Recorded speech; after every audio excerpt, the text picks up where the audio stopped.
কিন্তু তখন তার ঠিক মাঝে বসেছিল একজন মাত্র মহিলা। এ নিশ্চয় সে, যাকে সবাই বলে ইনগই বা ছায়া। লম্বা আর অত্যন্ত সুন্দরী। তার পরনের রূপটা ঝিকমিক করছিল। দূর থেকে দেখে মনে হচ্ছিল সেটা সোনার সুতোয় কারুকাজ করা, আর দারুণ কৌশলে তাতে বসানো ছিল নানা ধরনের পাথর। তার মাথায় ছিল ডানা বসানো উঁচু একটা হেড ড্রেস। তবে সেটা ভাইকিংদের মতো ছিল না। ওটা থেকে নেমে এসেছিল তারা আঁকা একটা পর্দা। সেটা নেকাবের মতো আড়াল করে রেখেছিল তার মুখটাকে। সাবলীল ও মসৃণভাবে নৌকাটা পারে এসে ভেড়ে। ওর দক্ষ মাল্লারা এত সুন্দরভাবে নৌকাটা ভেড়ায় যে মাটিতে ধাক্কা খাওয়ার শব্দটাও কেউ শুনতে পায়নি। সাথে সাথে কয়েকজন পুরোহিত এগিয়ে গিয়ে নৌকাটা ধরে রাখে। নৌকায় বসা রাজকীয় মহিলাটি তার আসন থেকে উঠে দাঁড়ায়, আর সাথে সাথে পুরো এলাকা ফেটে পড়ে একটা উল্লাসিত চিৎকারে, ইনগই, ইনগই। নৌকার উঁচু মঞ্চটার উপর সে উঠে দাঁড়ায়। ওখানে দাঁড়িয়ে তাকায় অজ্ঞান হয়ে পড়ে থাকা কেনেকি, তারপর বিশাল দেহি আর্কেল, সাদা আলখেল্লা পরা বর্ষাধারী দাবান্দা ও সবশেষে আবান্দাদের দিকে। তারপর পরিষ্কার কণ্ঠে কথা বলা শুরু করে। বলে, ও ইনগইর দাসেরা, আমি লেকের রত্ন, তোমাদের অভিবাদন জানাচ্ছি। অভিবাদন জানাচ্ছি বহুদূর থেকে আসা সাদা লর্ডকে। আর্কেলকে বোঝাচ্ছিল আমাকে সে খেয়ালই করেনি। এবং অভিবাদন জানাচ্ছি তোমাদের সবাইকে। ও কাউন্সিল প্রধান কুম্পানা, এখানে বর্ষা নিয়ে কেন এসেছো? কে তোমাকে হুকুম দিচ্ছে? এই আবান্দারা দিচ্ছে, ও ইনগই। ওদের পূর্বপুরুষেরা তাদের আমলে যে শপথ করেছিল, এরা সেটা ভেঙেছে। নিষেধ ও অভিশাপ থাকা সত্ত্বেও মনল্যান্ডের পবিত্র ভূমিতে ওরা পা রেখেছে। ওরা এসেছে আমাদের হত্যা করতে, আর এসেছে আপনাকে ও স্বর্গীয় ছায়া, এই কুকুর কেনেকির স্ত্রী বানাতে। সে কেনেকির দিকে আঙুল তাক করে বলল।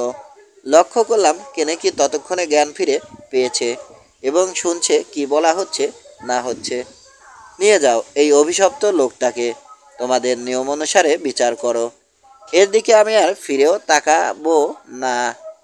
তারপর তার প্রচণ্ড রাগের শীতল বহিঃপ্রকাশ ঘটল পরবর্তী কথাগুলোয়।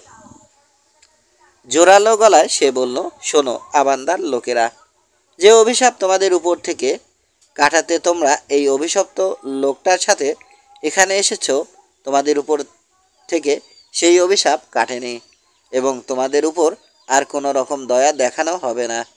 বিচারের জন্য জানোয়ারের মধ্যে চলে যাও, আর হয়ে রও জানোয়ারেরই মতো। তোমাদের উপর থেকে যতদিন না স্বর্গের ক্ষোভ সরে যায় আর আমার পায়ে পড়ে তোমাদের পাপের জন্য ক্ষমা ভিক্ষা চাও, ততদিন পর্যন্ত তেমন হয়েই থাকবে। আবান্দারা তার কথা শুনল, তারপর নিজেরা গুনগুন করে কথা বলতে শুরু করলো। ভাবলাম এবার বোধহয় আমাদের উপর আক্রমণ করতে যাচ্ছে, তবে তেমন কিছু ঘটল না। বরং ওরা তীব্র আতঙ্কে অবশ হয়ে গেল। মুখ ঢেকে কাঁপতে থাকলো সব কজন।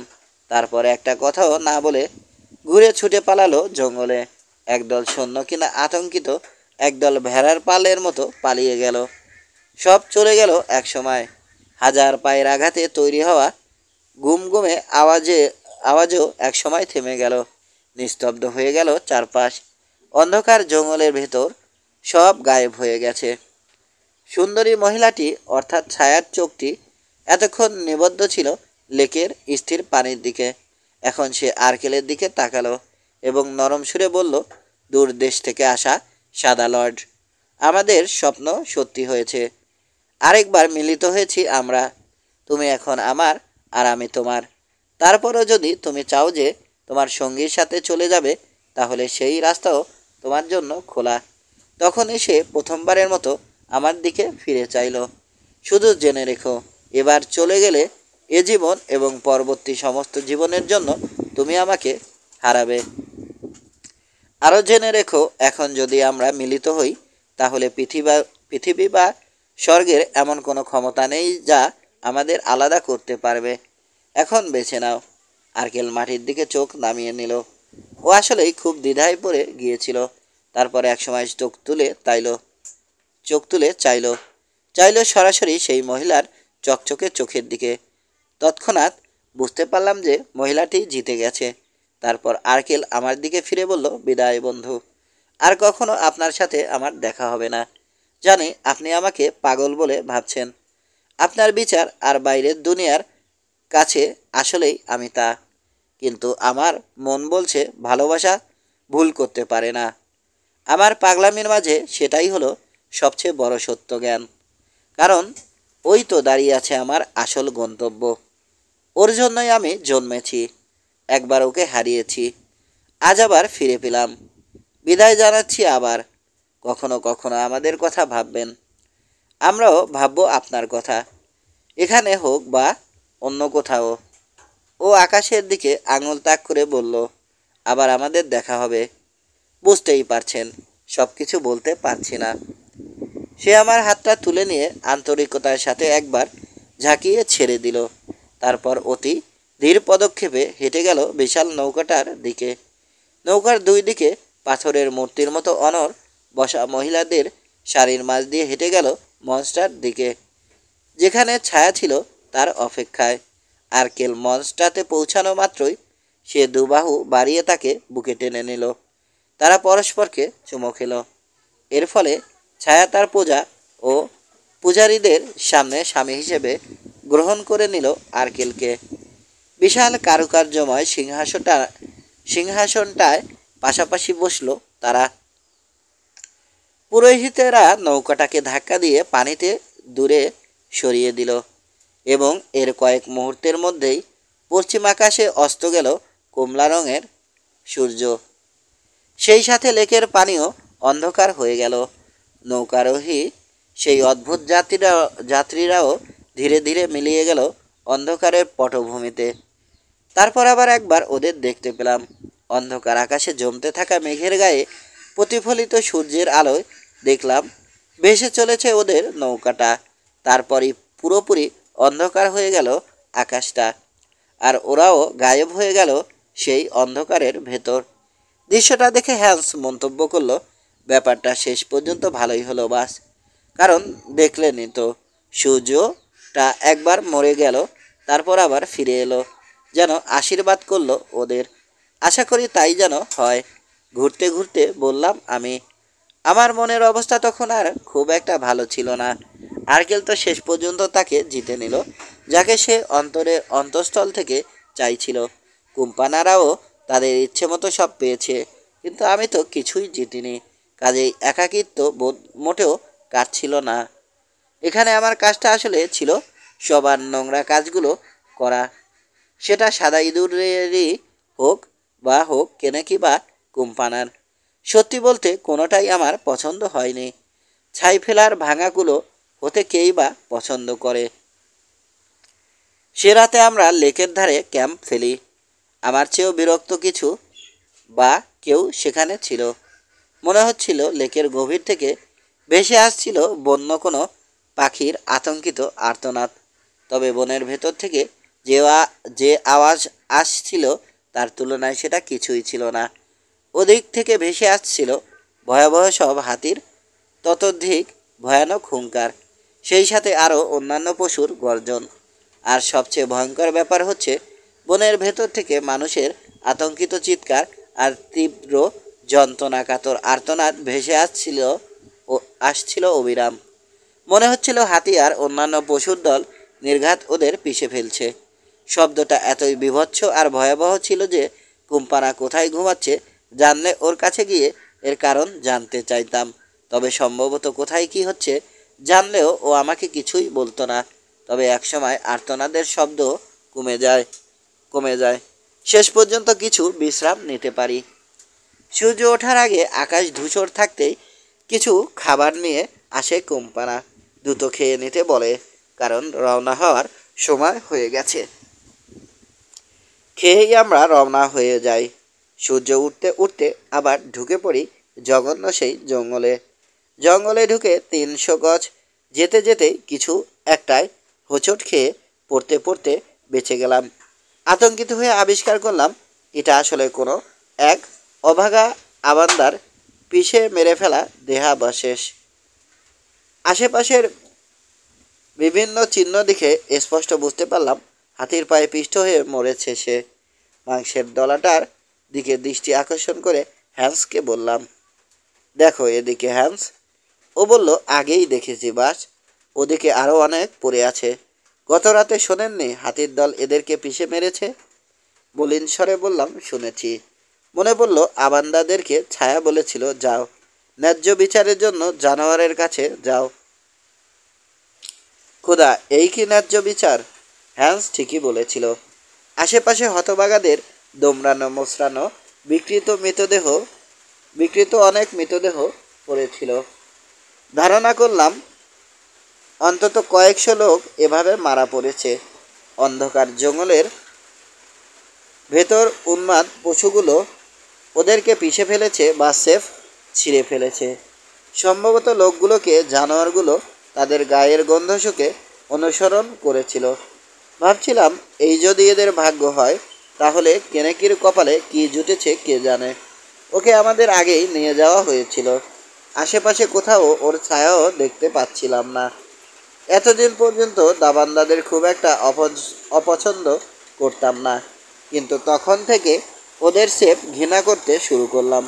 মনে হচ্ছিল এই কুটিল কালো জাদুচর্চিত দেশ থেকে বের হতে পারলে বাঁচি। তবে এত কিছু দেখার পরও দু একটা ব্যাপারে ব্যাখ্যা খোঁজার চেষ্টা করেছিলাম। যেমন বন্যজন্তুর উপর দাবান্দাদের প্রভাব আছে বলে তারা বলেছে। ক্ষেত্র বিশেষে দেখিয়েছেও। কিন্তু কি এমন শক্তি এটা, যা ওরা বুঝতে পারছে কিন্তু আমরা বুঝতে পারছি না? আবান্দাদের উপর হাতির এমন চড়াও হওয়া থেকে মনে হতে পারে যে দলে দলে ওরা এখানে ঢুকেছিল, তাই আগে হাতিগুলো সাহস পায়নি। কিন্তু যখন পিছিয়েছে, তখন দলছুট হয়ে আতঙ্কিত পশুর মতো জঙ্গলে ঢুকেছে। ফলে প্রায় উন্মাদ হাতিগুলো সহজেই তাদের বাগে পেয়েছে আর ওদের উপর গায়ের ঝাল মিটিয়েছে। তবে এ ভাবনাটা ধোপে টিকছিল না, কারণ লেকের পাড়ে আসার পথে দেখেছি হাতিগুলো গাছপালার পেছন থেকে আমাদের দিকেও লক্ষ্য রেখেছিল এবং আমরাও সংখ্যায় কম ছিলাম। তাছাড়া আমরা যখন বের হচ্ছিলাম, তখন ওগুলো আমাদের উপর কেন আক্রমণ করলো না? একটা মাত্র ব্যাখ্যাই আমার মাথায় আসছে। সেটা হচ্ছে আবান্দারা এখানে আসার সময় ওদের সাথে ছিল কেনেকি। ওকে হাতিগুলো ভালোভাবেই চিনত, যেমনটা চিনত দাবান্দাদের অন্যান্য নেতাদেরকে। তাছাড়া এদেশে আসার আগেই বিশাল এই দানবগুলোর উপর ওর ক্ষমতা দেখিয়েছিল। কাজেই আবান্দারা যখন কেনেকিকে ছাড়াই পিছু হটছিল, তখন ঘটনা অন্যরকম হয়ে যায়। আমাদের ভাগ্যেও মনে হয় একই ঘটনা ঘটত যদি আমরা এখানে একা থাকতাম। তবে আমাদের আসলে কোনো ভয় ছিল না, কারণ ফেরার পথে হাতিগুলোর উপস্থিতির কোনো নমুনা চোখে পড়েনি। পরে জেনেছিলাম যে আবান্দাদের পিষে ফেলার পর সমস্ত হাতি সেই বিশালাকার হাতিটার নেতৃত্বে পাহাড়ের ফাটলটার দিকে চলে গেছে। ও পথ দিয়েই জানোয়ারগুলো এদেশে ঢুকেছিল আর ওই পথেই বের হয়ে গেছে। পরে ওগুলোর ভাগ্যে কি হয় তা আর জানতে পারিনি। সম্ভবত ওগুলো নিজেদের এলাকায় ফিরে গিয়েছিল। বেশ কবার করে থামার পর বিকেল নাগাদ আমরা ওই জঘন্য জঙ্গলটা থেকে বেরিয়ে আসি। তবে কেন আমরা বারবার থেমেছিলাম সেটা আমাকে কখনো জানানো হয়নি। জঙ্গল থেকে বেরিয়ে এসে পড়ি আরও আতঙ্কজনক অবস্থার সামনে। দেখি আমাদের সামনে রাস্তার উপর হেঁটে বেড়াচ্ছিল আবান্দারা। তাদের পোশাক ছিল তেনার মতো ক্ষত ছিন্ন, কোনো রকমে গায়ের সাথে লটকে ছিল। আর সবচেয়ে আতঙ্কজনক ব্যাপার হচ্ছে ওদের একজনও আর স্বাভাবিক মানুষ ছিল না। সব কজন পুরোপুরি উন্মাদ হয়ে গিয়েছিল। মুখ দিয়ে ফেনা গড়াচ্ছিল, রাস্তায় গড়াগড়ি খাচ্ছিল, আর যাকে সামনে পাচ্ছিল পিটিয়ে তারই হাড় মাংস এক করে ফেলছিল ওরা। ভয়ঙ্কর ব্যাপার হচ্ছে আর কাউকে সামনে না পেয়ে নিজেদেরকেই পিটাচ্ছিল ওরা। ভয়ে আমার পেছনে লুকাতে লুকাতে হ্যান্স বলল, বাস, সব কটা পাগল হয়ে গেছে। আফ্রিকার অন্যান্য উপজাতির মতো ও উন্মাদ লোকদের প্রচণ্ড ভয় করে, বিশ্বাস করে তারা পবিত্র। স্বর্গীয় কোনো শক্তির প্রভাবে উন্মাদরা এমন হয়ে যায়। বলল, ওদেরকে এমনকি স্পর্শও করতে যাবেন না বাস, তাহলে আপনিও অমন পাগল হয়ে যাবেন। বলার দরকার ছিল না, কারণ আমি নিজেও চাইছিলাম যত দ্রুত সম্ভব ওই হতবাগাদের কাছ থেকে যতটা সম্ভব দূরে সরে যেতে। আমি এখনও ভাবি কী কারণে সেদিন ওদের অমন অবস্থা হয়েছিল। একটা ব্যাখ্যাই আমার মনে আসছে, সেটা হচ্ছে আমাদের অনুসরণ করে যারা বনে ঢুকেছিল তাদের দু একজন হয়তো হাতির আক্রমণ থেকে বাঁচতে পারে এবং তারাই জঙ্গল থেকে পালিয়ে আসে। এখানে তারা তাদের জন্য অপেক্ষারত সঙ্গীদের সাথে যোগাযোগ করে, আর সেটাই কাল হয়ে দাঁড়ায়। সঙ্গীদের এমন ভয়াবহ পরিণতির কথা শুনে তাদের নিজেদের চিন্তাভাবনাও এলোমেলো হয়ে যায়। ওদিকে অভিশাপের কথা ওদের আগেই জানা ছিল। ভয় তখন ওদের মস্তিষ্কে এমন প্রভাব বিস্তার করে যে ওরা সেফ উন্মাদ হয়ে যায়। অথবা আরেকটা হতে পারে, কে নাকি যতদিন ওদের সাথে ছিল ও ওদের কুসংস্কারের লাগাম ভালোভাবে সামলে রেখেছিল, কিন্তু ওর অনুপস্থিতিতে আবান্দাদের সামলাবার কেউই ছিল না। ফলে লেক মনে পদার্পণকারীদের পরিণতি সম্বন্ধে বলা ভবিষ্যৎবাণীর ভয় ওদের কুসংস্কারাচ্ছন্ন মনের উপর এত তীব্রভাবে আছড় করে যে ওরা আর কোনোভাবেই তা নিয়ন্ত্রণ করতে পারেনি। তবে আসলেই কি হয়েছিল সঠিক বলতে পারবো না, যা এখন বললাম সবই অনুমান। শেষ কথা হচ্ছে, হতবাগা মানুষগুলো সেফ বোধবুদ্ধিহীন জানোয়ারে পরিণত হয়েছিল, ঠিক যেমনটা বলেছিল ছায়া। দৃশ্যটা সত্যি ছিল ভয়ঙ্কর ও ভীষণ হৃদয় বিদারক। কিছুক্ষণের মধ্যেই আমাদের উপর ওদের চোখ পড়ে। আমাদের দেখে নেকড়ের মতো ডাক ছেড়ে ওরা ওখান থেকে চলে যায়। সম্ভবত নিজেদের দেশের দিকে ফিরে গেছে। ওরা আমাদের চোখের আড়ালে যেতেই আমরা শহরে ঢুকে পড়ি। অবাক কাণ্ড হচ্ছে, শহরটা অটুট অক্ষুণ্ণই ছিল। আমাদের ঘরের দিকে যাই আমি আর হ্যান্স, গিয়ে দেখি ঘরে একটা প্রদীপ জ্বলছে আর আমাদের জন্য খাবার সাজিয়ে রাখা হয়েছে। এত কিছুর মধ্যেও আমাদের জন্য খাবার আনয়নকারী মহিলাগুলো বিশ্বস্ততার সাথে তাদের দায়িত্ব পালন করেছিল। এবং অপর যে ব্যাপারটা আমাদের চোখে পড়ে, বিছানার পাশে আমাদের সমস্ত রাইফেল আর অ্যামুনিশন সাবধানে সাজিয়ে রাখা ছিল। এলে মাগেটর। আশ্চর্য হয়ে প্রথমে খাবার, তারপর রাইফেলের দিকে তাকিয়ে চরম বিস্ময় প্রকাশ করে হ্যান্স বলল, জীবনে বহু অদ্ভুত মানুষের দেখা পেয়েছি বাস, কিন্তু কেউই এদের মতো এত অদ্ভুত ছিল না। এরা বাস সাধারণ নারী বা পুরুষ নয়, এরা সবাই জাদুকর বা ডাইনি। নির্ঘাত এদের মালিক হচ্ছে খোদ শয়তান। আবান্দারা যখন ওদের স্বাভাবিক চেতনা ফিরে পাবে, ওরাও আমার মতো একই কথা বলবে। তারপর সে মন দিল খাবারের দিকে। আমিও বসে পড়লাম। শারীরিক ধকল তো ছিলই, তার উপর ছিল এত সব চমক আর উৎকট অদ্ভুত ঘটনার ধাক্কা। সব মিলিয়ে আমার অবস্থাও ছিল অবর্ণনীয়। তখন আমিও হ্যান্সের ধারণার সাথে একমত হয়ে গিয়েছিলাম।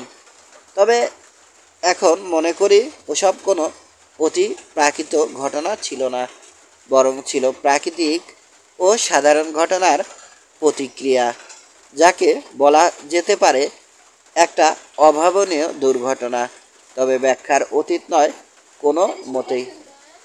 যেমন আমান্দাদের উপর হাতির দলের আক্রমণ আসলে কোনো বিচ্ছিন্ন ঘটনা ছিল না। প্রবল ঝড় আর ভূমিকম্প ওদেরকে আগে থেকেই ভীষণ বিরক্ত ও আতঙ্কিত করে রেখেছিল, আর ওগুলোর হাত থেকে বেঁচে যাওয়া লোকগুলো ও অন্যদের মাঝে আগে থেকেই বপন করা ছিল উন্মাদনার বীজ। তার উপর ওদের কুসংস্কারাচ্ছন্ন মনে অভিশাপের ভয় সেই বীজের গোড়ায় পানি ঢেলে দেয়। ফলে ভয়ের ছোট একটা লতা পরিণত হয় বিশাল এক মহিরুহে।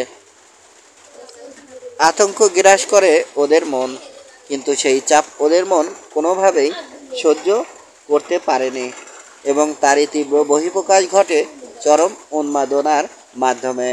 সোজা কথায় পাগল হয়ে যায় লোকগুলো। আর আর্কেলের মতো একজন উচ্চাকাঙ্ক্ষী লোক যে ওই মহিলার রূপের জাদুতে মুগ্ধ হবে, তাতে আর বিস্ময়ের কি আছে। একে তো তার ছিল শরীর মন অবশ করা রূপ, তার উপর নিজের চারদিকে সে তুলে রেখেছিল চরম রহস্যময়তা আর অনিশ্চয়তার এক দুর্ভেদ্য দেয়াল। ফলে ফলে তার প্রতি আকৃষ্ট হওয়া খুবই স্বাভাবিক। তবে স্বীকার করছি যে আর্কেলের বলা টেলিপ্যাথির অংশ আমার বোধগম্য হয়নি, এবং সে বিষয়ে আমার মনে যথেষ্ট সন্দেহ ও আছে যে বাস্তবে আসলেই অমন কিছু ঘটেছিল কিনা। বরং এমন সম্ভাবনাই প্রবল যে সে যা বলেছিল তার প্রায় সবটুকুই নিছক কল্পনা, এবং আসল প্রেম শুরু হয় ওই মহিলাকে লেকের পাড়ে স্বচক্ষে দেখার পর থেকে।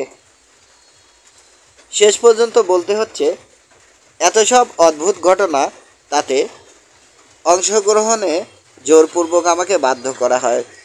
অস্বাভাবিক ও অতিপ্রাকৃত সব অভিজ্ঞতা, আর শেষ পর্যন্ত আপাত দৃষ্টিতে অপ্সরা সমৃদ্ধ স্বর্গে আর্কেলের প্রবেশ, এসব দেখে ক্লান্ত আর ধোঁয়াশাচ্ছন্ন আমি বাধ্য হয়ে এই সিদ্ধান্তে উপনীত হই। এরপর প্রবল জ্বর আর দুর্বলতায় আক্রান্ত হয়ে বিছানায় পড়ে যাই।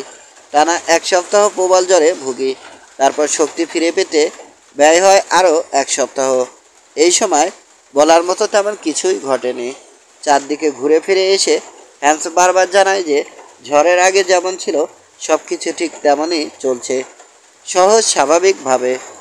লোকেরা তাদের বাগানে চাষবাস করছে, পুরোহিতেরা বেদির উপর আবার আগুন ধরিয়েছে, আবারও তৈরি করিয়েছে তাদের ভেঙে পড়া অবজারভেশন টাওয়ার। রাতে সেখানে গিয়ে পুরোহিতেরা তারা দেখছে বা তারা থেকে জ্ঞান আহরণ করছে। সাধারণ দৃষ্টিতে দেখলে মনে হবে এখানে কিছুই ঘটেনি, বা কয়েকদিন আগের ঘটনাগুলো বেমালুম ভুলে গেছে সবাই। দূরের পথে যাত্রার শক্তি পাওয়া মাত্রই আমি কোম্পানার সাথে বেশ কয়েকবারই যোগাযোগের চেষ্টা করি, কারণ সত্যি বলতে এদেশ থেকে বের হতে অস্থির হয়ে উঠেছিলাম আমি। কিন্তু প্রতিবারই আমাকে বলা হয় সে নেই। তবে একসময় শেষ পর্যন্ত সে আসে, এবং বরাবরের মতো হাসি মুখে ক্ষমা প্রার্থনা করে বলে যে সে একজন চিকিৎসক হওয়া সত্ত্বেও আমার চিকিৎসার জন্য সময় মতো সে আসতে পারেনি। উত্তরে বলি যে তাতে আমি কিছু মনে করিনি। তারপর আশেপাশের খবরাখবর সম্বন্ধে জানতে চাই। সে তখন বলে, বলার মতো খুব সামান্য খবরই আছে। লেক থেকে খবর পেয়েছি যে ইনগোই আর ছায়ার ঢাল দুজনেই পরস্পরকে নিয়ে সুখে আছে, আর আবান্দারা নিজেদের দেশে ফিরে গিয়ে আবার সুস্থতা ফিরে পেয়েছে। হাতির পায়ে পিষ্ট হয়ে সেদিন মাত্র 200 জন মারা গিয়েছিল, এবং ওরা খবর পাঠিয়েছে যে এখন থেকে ওরা আমাদের অনুগত দাস হয়ে এবং এক জাতি হিসেবে বসবাস করতে চায়। যা তোমরা চাইছিলে তা তো পেয়ে গেছো, বললাম আমি। হ্যাঁ লর্ড, এখন আমরা বিশাল আর মহান এক জাতি, ঠিক যেমনটা আমরা আগে ছিলাম। ওরা আসলেই খুব ভালো যোদ্ধা, আর ওদের মহিলারা সন্তান ধারণে সক্ষম, কিন্তু আমাদের মহিলারা অতটা উর্বরা নয়, এমনকি কখনো কখনো সন্তান ধারণে একেবারেই অক্ষম। তবে এখন থেকে ওরা আমাদের শাসনে থাকবে আর নির্দ্বিধায় পালন করবে আমাদের সব হুকুম।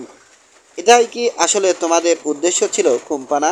হ্যাঁ লর্ড, তবে অন্যান্য অনেক কিছুর মধ্যে আপনাকে কেন এখানে আনা হয়েছে সেটা আপনি মনে হয় না এখনও বুঝতে পেরেছেন।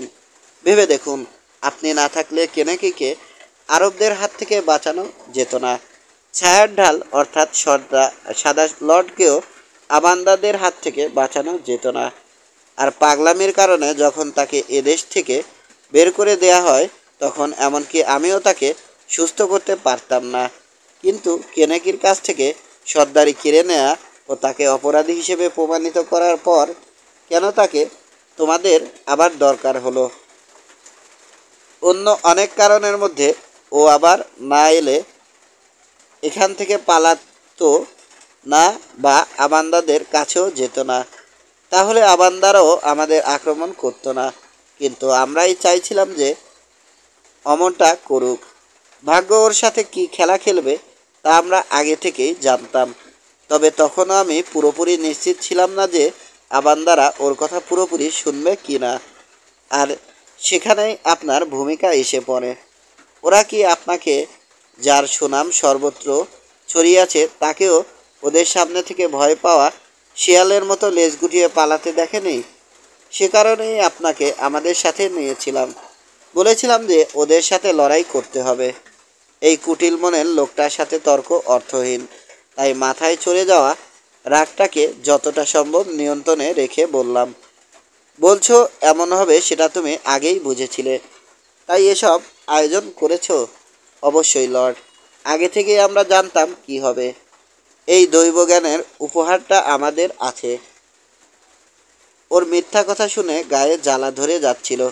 তবে আগেই যেহেতু বুঝেছি তর্ক করা অর্থহীন, তাই অন্য প্রশ্ন করে প্রসঙ্গ বদলে নিলাম। জানতে চাইলাম, তাহলে কেনেকির বদলে আর্কেলের কাছে ছায়াকে কেন তুলে দিলে? যেখানে কথা ছিল হয় কেনেকি নয়তো তোমাদের গোত্রের অন্য কারো হাতে তাকে তুলে দেয়া হবে।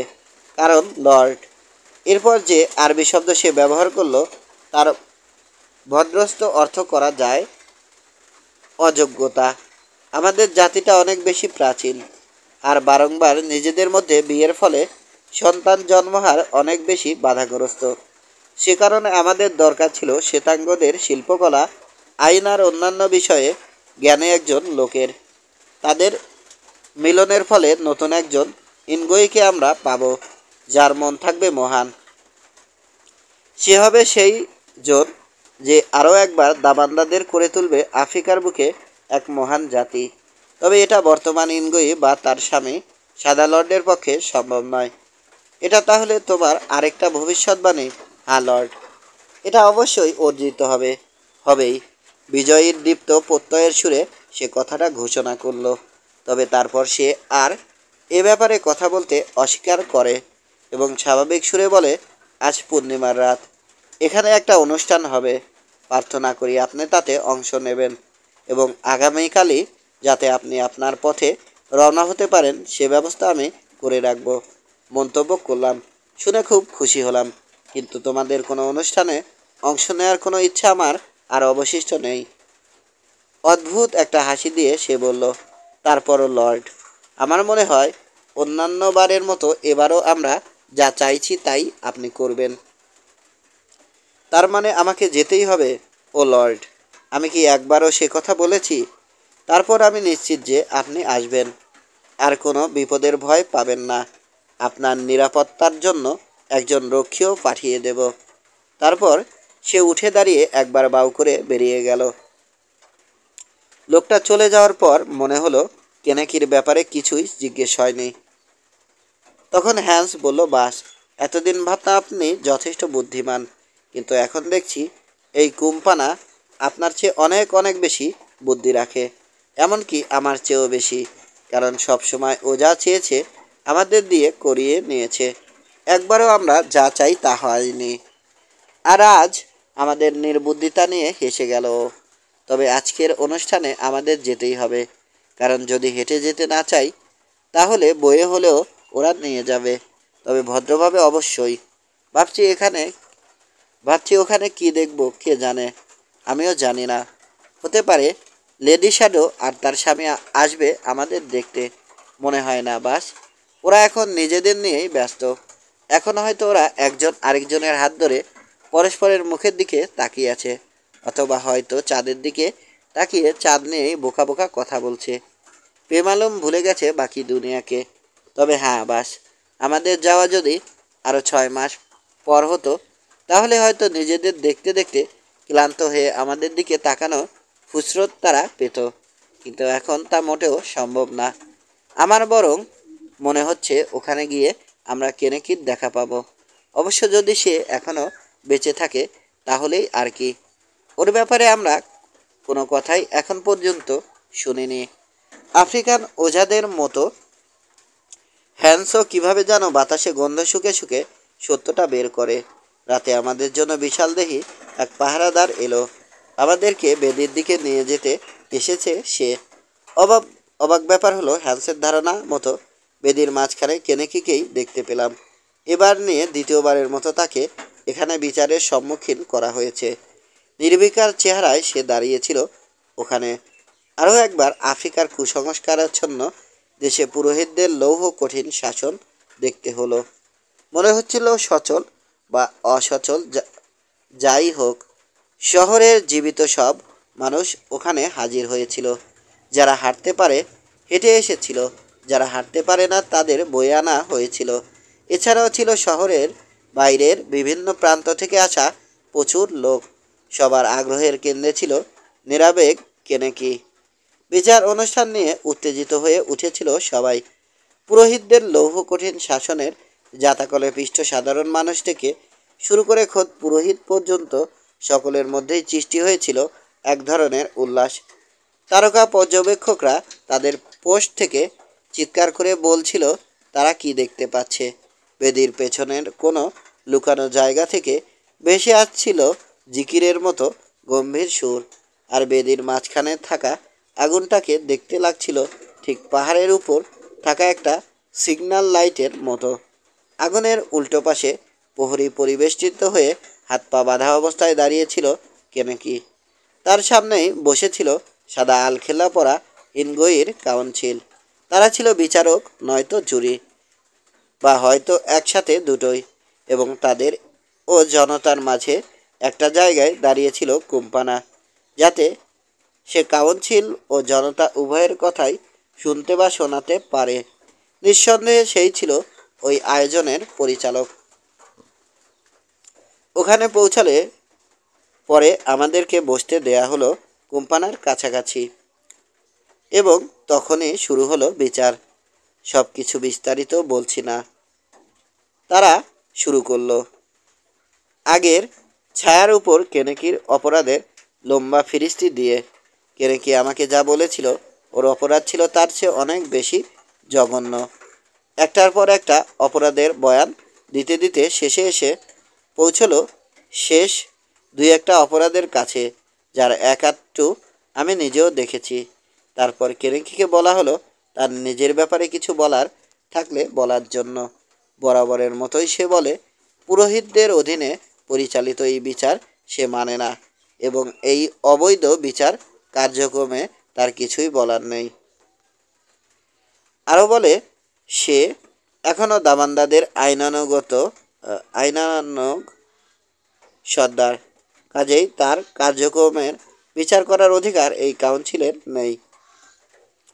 তবে ওর বিরুদ্ধে যেসব অপরাধের অভিযোগ তোলা হয়েছিল তার একটারও সে প্রতিবাদ করেনি, কারণ হয়তো ব্যাপারগুলো এত বেশি ছড়িয়ে গিয়েছিল যে অস্বীকার করে বা ব্যাখ্যা দেওয়ার চেষ্টা করে লাভ নেই। তা সেও জানত। যখন কেনেকির বলা শেষ হলো, কুম্পানা কাউন্সিলকে জিজ্ঞেস করলো যে তাদের কী মত। তখন তারা সব একত্রে বলল অপরাধী। নিচে খোলা জায়গায় বসা হাজারো মানুষও একই সাথে একই প্রতিধ্বনি তোলে। তারপর টাওয়ারের মাথায় বসে থাকা তারকা পর্যবেক্ষকদের কুম্পানা জিজ্ঞেস করল, ইনগোয়ির অভিশাপে অভিশপ্ত ছায়ার জনগণের বিশ্বাস ভঙ্গকারী বেঈমান কেনেকির জন্য কী পুরস্কার অপেক্ষা করছে।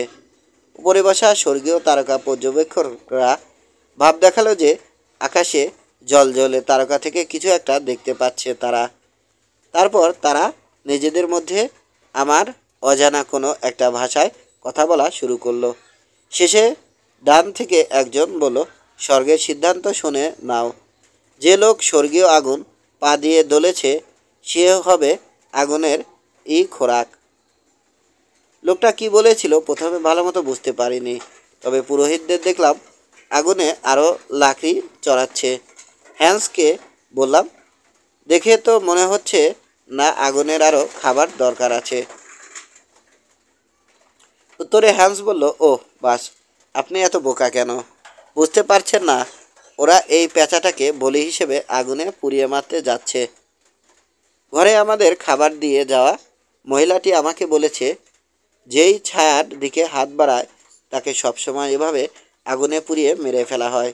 এমনকি কোনো মহিলা যদি ইনগোয়ের স্বামীর দিকে হাত বাড়ায় তাহলে তারও একই সাজা ভোগ করতে হয়। খোদা, কোথায় আছি? তারপর আমার মুখ দিয়ে আর একটা কথাও বের হওয়ার আগেই কাপুরুষ কেনেকি আমার দিকে ফিরে সাহায্যের জন্য আবেদন করলো। কোথায় আছি তা চিন্তা না করেই আমি ওর হয়ে কথা বলেও বসলাম। কিন্তু তৎক্ষণাৎ কুম্পানা আমাকে থামিয়ে দিয়ে বলল যে আগুনের দুজনকে দেওয়ার মতো যথেষ্ট জায়গা আছে।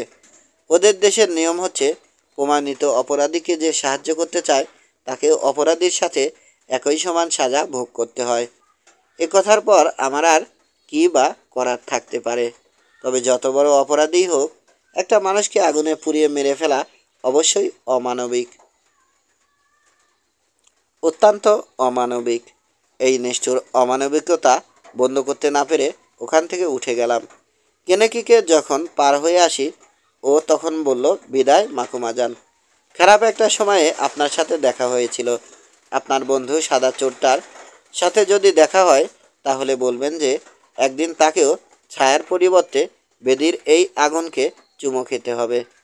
কথাটা কথাটা শুনে ওর প্রতি আমার সব করুণা উবে গেল, কারণ জানি ভিত্তিহীন কথাগুলো বলা হয়েছিল আমার মনে সন্দেহ জাগানোর জন্য, এবং আর্কেলের কানে গেলে তার মনেও সন্দেহ জাগবে বই কি।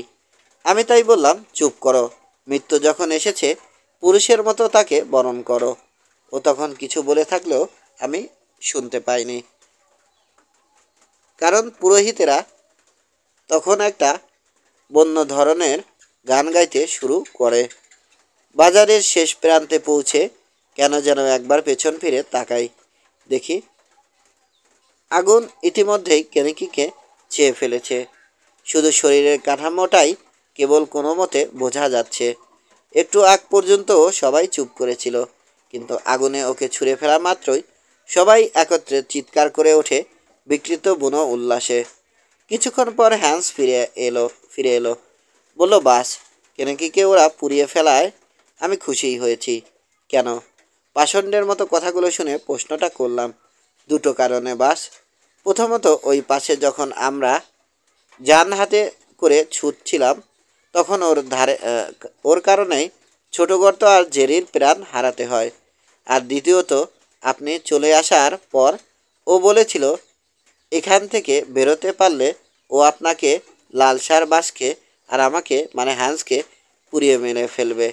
সে কারণেই বাস, ও মরেছে নিশ্চিত হতে আমি ওখানে থেকে যাই। সব কিছু গুছিয়ে নাও, কালই আমাদের রওনা হতে হবে। ঠিক আছে বাস, কিন্তু কোথায় যাবে জানি না, জানতেও চাইও না। এই অভিশপ্ত দেশ থেকে বেরোতে পারলেই হলো। কোনো মহাদুর্গের তালা ভাঙতে যে ওরা আমাকে এদেশে কোন মহাদুর্গের তালা ভাঙতে যে ওরা আমাকে এদেশে এনেছিল তা আজও বুঝতে পারলাম না। যাতে বাস কেনেকিকে আপনার সাথে নিয়ে আসেন। কিন্তু কেন? কেনেকিকে ছাড়াই তো ওরা বেশ ছিল। ওরা চাইছিল কেনেকিকে আগুনে পুড়িয়ে মারতে। আগের ছায়ার বিরুদ্ধে সে মারাত্মক জঘন্য অন্যায় করে পালিয়ে গিয়েছিল। সেজন্যই এই পুরোহিতেরা, যারা কিছুই ভোলে না, তারা ওকে ফিরিয়ে এনেছিল, যাতে ওর পাওনা শাস্তি দগ্ধ করে মৃত্যুদণ্ড দিতে পারে। সেজন্যই সাদা ইঁদুরকে ওখানে পাঠানো হয়েছিল। ও গিয়ে কেনেকিকে বলেছিল যে বর্তমান সময়ের ছায়াকে তার বিয়ে করার সময় হয়েছে, তাই সে যেন ফিরে আসে।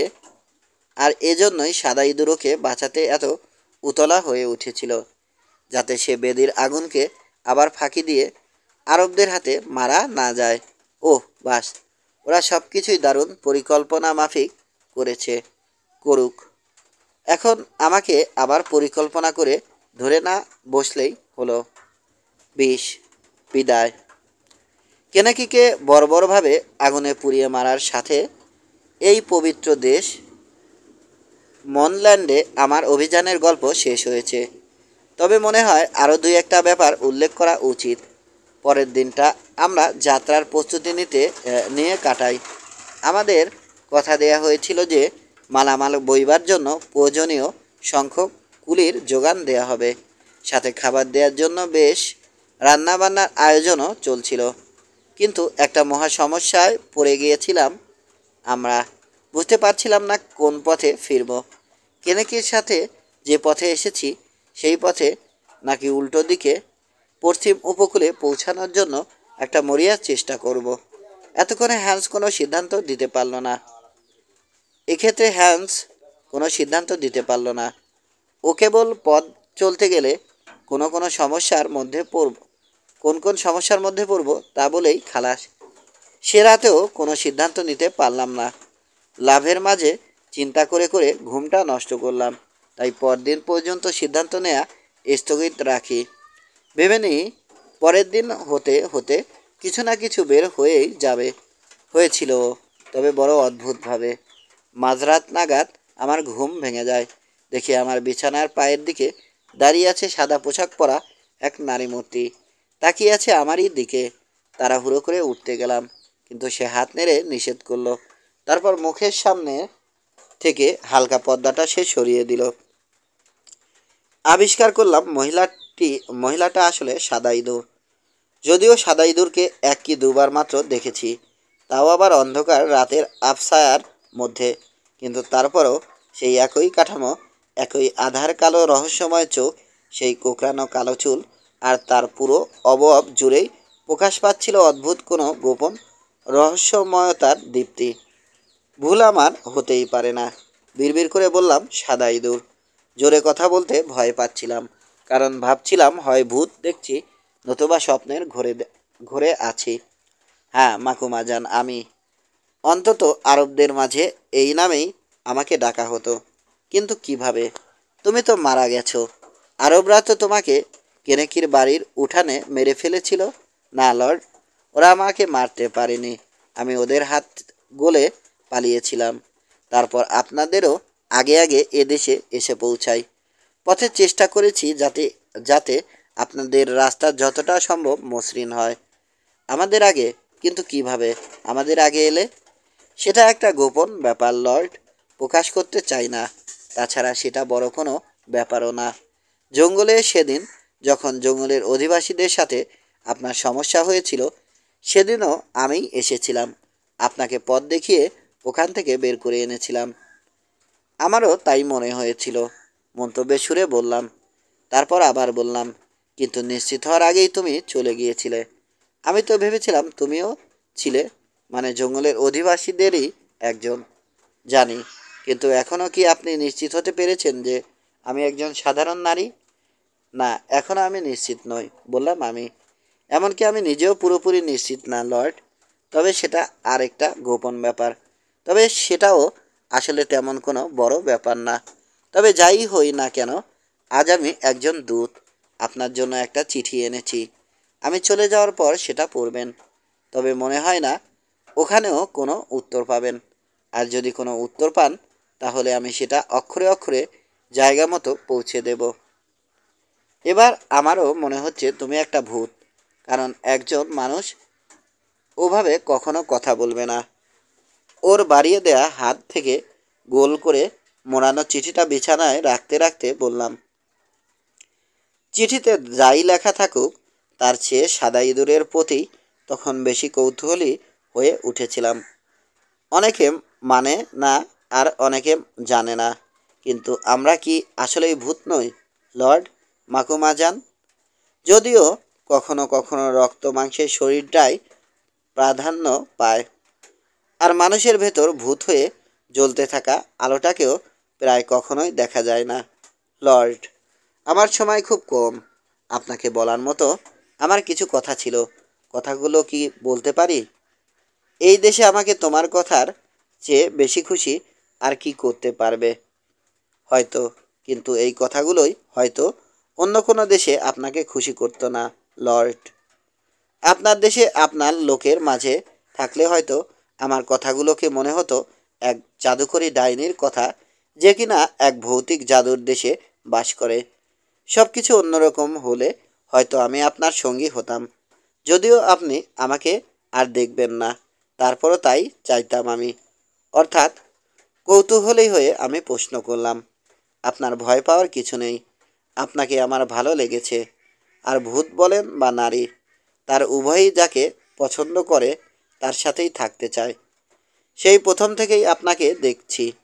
কত সব ঝামেলা আপনার উপর দিয়ে গেছে, অথচ এর একটাও আপনার সামলানোর কথা না। কিন্তু আপনি না সামলেছেন, আপনি তা সামলেছেন। আপনার অন্তর আমি পড়েছি। আপনার চামড়ার মতোই শুভ আপনার অন্তর।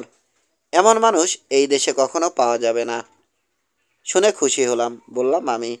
দাবানদাদের সম্বন্ধে আমার মনে আসলেই খুব ভালো ধারণা জন্মেনি, এবং প্রশংসা ব্যাপারটা আমার জন্য বেশ অস্বস্তিকর, কারণ আমি আসলেই একজন সাধারণ মানুষ, আর খুব সহজে আমি প্রশংসা গ্রহণ করতে বা ফেলতে পারি না।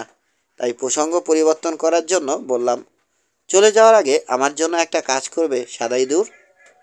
বলবে আমাকে আসলে কেন এই দেশে নিয়ে আসা হয়েছিল? আপনি এই দেশে আসতে চেয়েছিলেন লর্ড, আর চাওয়ার মতো চাওয়া হলে তা পূরণ হয়ই, দেরিতেই হোক বা তাড়াতাড়ি। তবে কোম্পানা আপনাকে যা যা বলেছে তার বাইরেও আরও কিছু কারণ আছে, কিন্তু সে কারণগুলো আপনাকে বললেও পুরোপুরি পুরোপুরি বুঝবেন না। কেন বুঝবো না? কারণ সেগুলোর সাথে এমন কিছু যোগাযোগ আছে যা আপনি ভুলে গেছেন।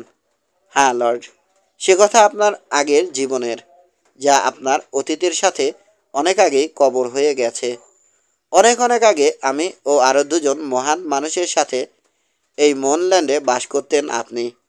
তখন এমনকি কোম্পানা আর কেনেকিও ছিল, এবং তখনও তারা পরস্পরকে ঠিক এখনকার মতোই চিনত, জানত। মানুষের জীবন আসলে একটা অনেক অনেক লম্বা গল্প। আমরা একেবারে তার একটা অধ্যায়ই পড়ি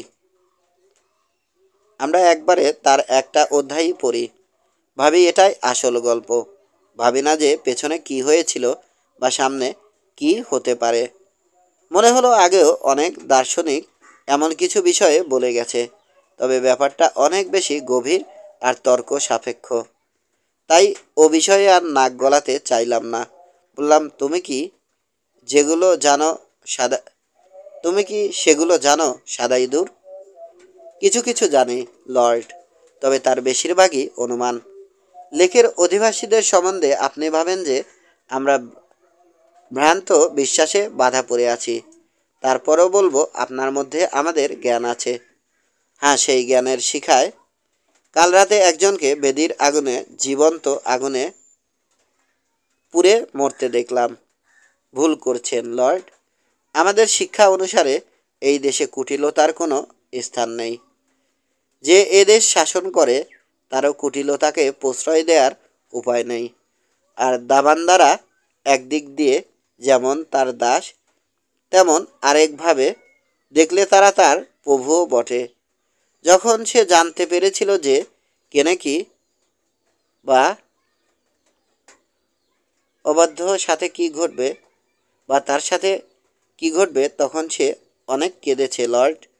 যদিও সে জানতো যে এমনটা হবেই, এবং তার জন্য মৃত্যুদণ্ড লেখা হয়ে গেছে, বা কখনো পরিবর্তন করা যাবে না। আমাদের কথা আর কি বলবো। আমরা লেকের অধিবাসী মেয়েরা পৃথিবীর মায়া অনেক আগেই ছেড়েছি, মন দিয়েছি স্বর্গের দিকে, কারণ ওটাই আসল গন্তব্য। তাই বলছি, আমাদেরকে রুড ভাববেন না, বা দাবান্দাদের আইন দিয়ে দয়া করে আমাদের বিচার করবেন না। আমার সময় শেষ হয়ে গেছে। শুধু এই একটা কথা ছাড়া আর বেশি কিছু বলার নেই যে যাত্রাপথে কোনো কিছু নিয়ে ভয় পাবেন না, কারণ আমরা জানি আপনি নিরাপদেই গন্তব্যে পৌঁছাবেন এবং বাঁচবেন আরও বহুদিন। ভাগ্য যেখানে আপনাকে নিয়ে যায়, যান, আপনি সফল হবেন। বিদায় লর্ড। লেক আর আমাদেরকে নিয়ে সদয় অন্তরে চিন্তা করবেন। আমরা মহিলারা, যাদের সম্বন্ধে আপনি হয়তো জেনেছেন বা জানবেন যে অনেক ভুল করা সত্ত্বেও তারা পুরুষদের থেকে জ্ঞানী, কখনো কখনো তাদের সামনে এমন জ্ঞানের দুয়ার খুলে দেয়া হয় যা সবসময় রাখা হয় পুরুষদের চোখের আড়ালে। তারপর সে ঝুঁকে আমার হাতটা তুলে নিয়ে তাতে চুমো খেলো, এবং তারপর আর একটাও কথা না বলে বেরিয়ে গেল। পেছনে ফেলে গেল কৃতজ্ঞ আমাকে। এই দেশে অন্তত একজনকে তো পেয়েছিলাম যাকে আসলেই আমার ভালো লেগেছিল, আর এ দেশে অন্তত একজন তো ছিল আমাকে যার ভালো লেগেছিল। তখন ঘরের অন্য পাশ থেকে ভেসে এলো হ্যান্সের গলা।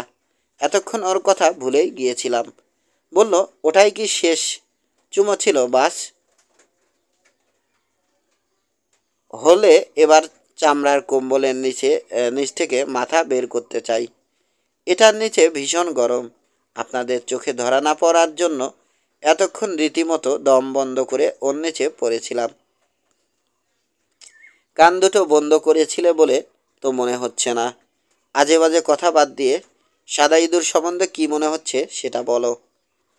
ও উঠে বসতে বসতে বলল, ওহ বাস, এখানকার অন্যরা যদি ভূত নাও হয়, এই সাদা ইঁদুর তো অবশ্যই ভূত। তবে ভালো ভূত সন্দেহ নেই। যদিও আরবদের ওই শহরে থাকতে ও আমার উপর নোংরা কৌশল খাটিয়েছিল। আমাকে বিশ্বাস করাতে চেয়েছিল যে কেনেকির এক হিংসুক অসুখী স্ত্রী ও, আর বিশ্বাস করাতে চেয়েছিল ও কেনেকির চেয়ে আমাকে বেশি পছন্দ করে। তারপরও আমি এখন খুশি, কারণ ভূত তো সবই জানে।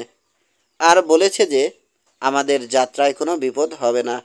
তবে আপনি নিশ্চয়ই খুব একটা খুশি হতে পারেননি, কারণ যার কথা আপনি ভাবতেন তার সাথে আপনার শেষ দেখা হয়ে গেছে। আর চিঠির কথাও ভুলে গেছেন, কারণ সুন্দরী এক মহিলার চুমুর চেয়ে চিঠি পড়া নিঃসন্দেহে অনেক বেশি একঘেয়ে ব্যাপার। আলোটা নিয়ে এসো। চিঠিটার গায়ে পেঁচানো ঘাস দিয়ে বানানো ফিতা খুলতে খুলতে বললাম আমি, যেমনটা আশা করেছিলাম। চিঠিটা লিখেছে আর্কেল। একটা নোট বইয়ের পাতা ছিঁড়ে লেখা হয়েছে। লিখেছে, প্রিয় কোয়ার্টারমেইন, জেনেছি যে আপনি রওনা হতে যাচ্ছেন, তাই একজন বিশ্বাসী লোক মারফত এই চিঠিটা পাঠালাম। অদ্ভুত ধর্মবিশ্বাসে বিশ্বাসী এক নারী পুরোহিতকে বিয়ে করার জন্য নিজের দেশ আর রীতিনীতি ছেড়েছি বলে দয়া করে আমাকে খারাপ ভাববেন না। দেশ বা রীতির চেয়ে ভালোবাসা বড়। আর আমার বেলায় তো ব্যাপারটা তার চেয়েও বড়, অনেকটা ভাগ্য নির্ধারিত গন্তব্যের মতো। সম্ভবত এ দেশে আশা নিয়ে আপনাকে যে গল্পটা বলেছি তার খুব সামান্যই আপনি বিশ্বাস করেছেন। ভেবেছেন প্রেমাক্রান্ত প্রেমা আক্রান্ত এক লোকের অবাস্তব অলীক কল্পনা। সে ব্যাপারে শুধু বলবো যে আমার কাছে সেগুলোকে যথেষ্ট বাস্তব বলে মনে হয়েছিল। তবে হয়তো কাকতালীয় কিছু ব্যাপার হলেও হয়ে থাকতে পারে, এবং এখানকার প্রাচীন ধারার লোকদের ধর্মকর্ম কুসংস্কার ইত্যাদি দেখে খুব সম্ভবত তার প্রকৃত কোনো ব্যাখ্যাও আপনি ইতিমধ্যে বের করে নিয়েছেন। অনেক কারণেই আপনার ধারণাগুলো আমিও ধারণ করতে চাই, কিন্তু ওদের এসব ক্ষমতাগুলো আমার কাছে অনেক বেশি বাস্তব বলে মনে হচ্ছে। তবে এখানে একটা ব্যাপার পরিষ্কার করা দরকার। সেটা হচ্ছে যার অনেক উপাধির একটা হচ্ছে ইনগোই বা ইনগোইয়ের ছায়া, সে আসলে একজন মিডিয়াম বই কিছু নয়। একই ক্ষমতা আরও অনেকের মধ্যেই আছে, যেমন আছে ইনগোইয়ের কাউন্সিলের প্রধান কোম্পানার। প্রথম যেদিন আপনি ছায়াকে দেখেছিলেন সেদিন, অথবা যেদিন আমাদের বিয়ে হলো সেদিন ছায়ার কণ্ঠ খেয়াল করেছিলেন? ওই কণ্ঠটাকে অস্বাভাবিক মনে হয়নি? আমার মনে হয়েছিল। সাধারণত ও যেভাবে আমার সাথে কথা বলে তখন তার চেয়ে অনেক ভিন্ন ছিল সেই কণ্ঠ। যেমন ভিন্ন ছিল সেদিন আবান্দাদের উপর জঙ্গলের পশু লেলিয়ে দেয়া বা ওদের পাগল হয়ে যাওয়ার শাস্তি ঘোষণা করার সময়। তবে তারপরও আপনাকে নিশ্চিত করছি, ও যে এসব কথা বলছে তার কিছুই সে সজ্ঞানে বলেনি। তখনও এক ধরনের ঘোরে ছিল, অনেকটা সম্মোহনের মতো অবস্থায় বন্দি ছিল ওর মন। সময়ের সাথে সাথে এক সময় মিডিয়াম হওয়ার ক্ষমতা ছায়ার কাছ থেকে চলে যায়। তখনই দাবান্দার পুরোহিতেরা তাকে মেরে ফেলে, এবং সাথে মারে তার স্বামীকেও। তারপর নতুন একজনকে আবার ইনগোয়ের ছায়া হিসেবে মনোনীত করে। হয়তো বলবেন পরিস্থিতি আমার বা তার জন্য খুব একটা সুবিধার নয়। অনুরোধ করছি অন্যভাবে ব্যাপারগুলো দেখার জন্য। এখানে অনড় বসে থেকে নিজেকে আমি মৃত্যুর হাতে সমর্পণ করতে যাচ্ছি না। কোনো না কোনোভাবে এই পুরোহিতদের সরিয়ে দিতে চাই। কিভাবে করব জানি না এখনও, তবে তা নিশ্চিত করতে এ দেশে দয়া করে আর নিয়মতান্ত্রিক শাসন চালু করতে হবে সেটা বেশ বুঝতে পারছি। তবে যদি দেখি যে সেটা আসলেই সম্ভব না, তখন আমার স্ত্রীকে নিয়ে এদেশ ছেড়ে পালাবো বলে ঠিক করে রেখেছি। তাই বলছি, আমাকে বেঈমান বা হারিয়ে যাওয়া কেউ বলে ভাববেন না, বরং ভাবুন কিছুদিনের জন্য লোকচক্ষুর আড়ালে লুকিয়ে আছি। আরেকটা ব্যাপার জানিয়ে রাখি, এখানে আমি সুখেই আছি। বিশাল একটা সুপ্রাচীন জ্ঞান সমৃদ্ধ বই যেন আমার সামনে খুলে দেয়া হয়েছে। আফসোস লাগছে যে এখানকার বিল্ডিং বা অজানা ভাষায় লেখা দেয়াল লিখনগুলো আপনাকে দেখাতে পারছি না। ভাষাটা এখনও ভালোভাবে রপ্ত করতে পারিনি যে লেখাগুলো পড়ে বুঝবো। আবার আপনাকেও এখানে আনতে পারছি না। আনলে মৃত্যু অনিবার্য, কাজেই আপনি আপনার পথে যান আর আমি আমার পথে। কারণ আনলে মৃত্যু অনিবার্য, কাজেই আপনি আপনার পথে যান আর আমি আমার পথে। আর আমার জন্য যা করেছেন তার জন্য অন্তঃস্থল থেকে আপনাকে ধন্যবাদ জানাচ্ছি। আশা করি আমার জন্য যে বিপদ আর ঝামেলা আপনি সয়েছেন সেজন্য নিশ্চয়ই আপনি কোনো না কোনো পুরস্কার পাবেন। ঈশ্বর আপনার মঙ্গল করুন। আপনার আর হ্যান্সের কাছে আমার একটা আর্জি, দাবান্দা লেকমন আর ছায়া সম্বন্ধে যতটা সম্ভব কম কথা বলবেন, আর কখনো এখানে ফিরে আসবেন না, এবং কোনো সাদা মানুষকে এদেশ খুঁজতে বা আমার খোঁজে পাঠাবেন না, কারণ তাহলে নিশ্চিতভাবে তাকে মৃত্যুর মুখে ফেলে দেয়া হবে। আমাকে আর আমার গল্পকেও না হয় আফ্রিকায় হারিয়ে যাওয়া অন্য অনেক শ্বেতাঙ্গদের মতো হারিয়ে যেতে দিন। বিদায়, জেটি আর্কেল। পুনশ্চ আমার শিকারীদের জন্য এ চিঠির সাথে একটা নোট দিয়ে দিলাম। ওরা অল্প স্বল্প পড়তে পারে। আপনাকেও ওদিকেই নিয়ে যাওয়া হবে।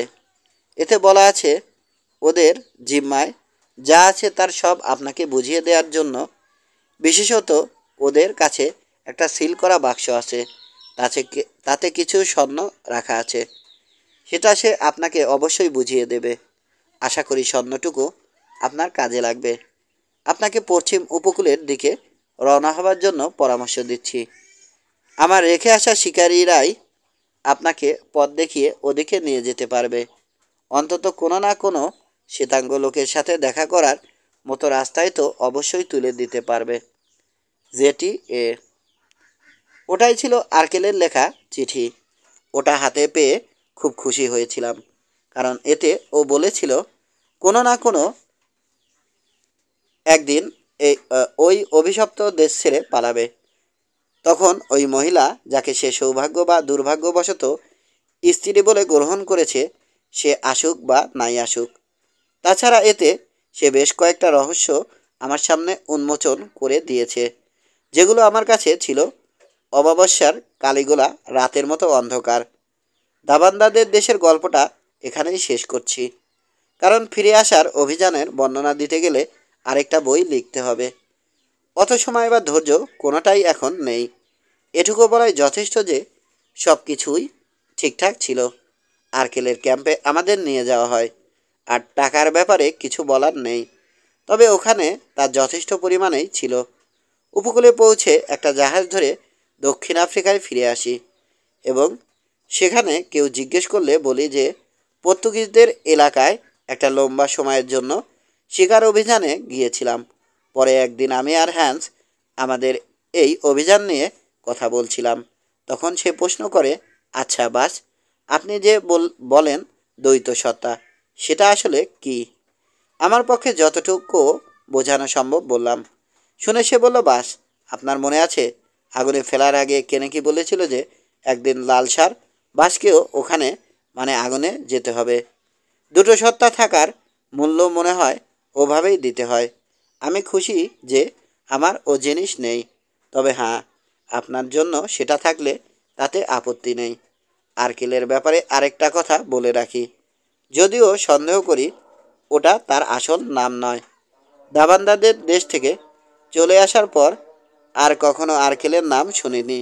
এমনকি আজ এত বছর পরও ওর নাম বা ওর সম্বন্ধে কোনো কিছু কোথাও শোনা যায়নি।